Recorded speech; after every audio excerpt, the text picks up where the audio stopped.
नमस्कार, मैं हूं कमल गुरनानी। आपको एक बहुत ही अच्छी कहानी सुनाता हूं। एक संत महात्मा थे, वे देशाटन पे निकले थे।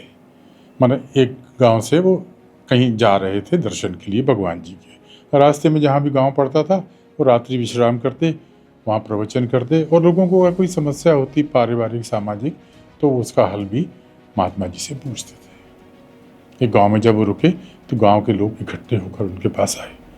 बोले, महाराज जी, संत महात्मा जी, हमारी एक समस्या है। बोले, हाँ बोलो।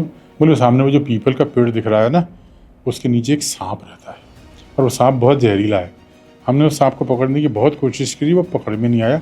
उसके काटने से इस गांव के 2 लोग मर चुके। आप हमें कुछ उपाय बताएं ताकि हम इस समस्या से छुट्टी पा पाए। महात्मा जी अंतर ध्यान हुए। नागराज स्वयं चलकर उनके सामने आगे, लोग डर के एक तरफ हो गए और फन उठा के नाग खड़े हो गए। महाराज ने कहा कि देखो भाई, तुम्हारे काटने से यहाँ पर 2 निर्दोष लोगों की मृत्यु हुई है, उनका कोई दोष नहीं था।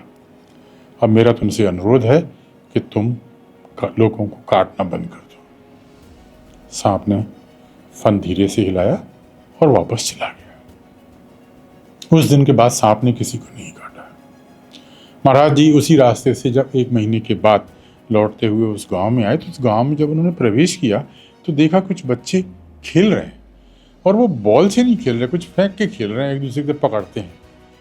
जब पास आए तो देखा उन्होंने एक सांप है। महात्मा जी पहचान गए, ये तो वही सांप है।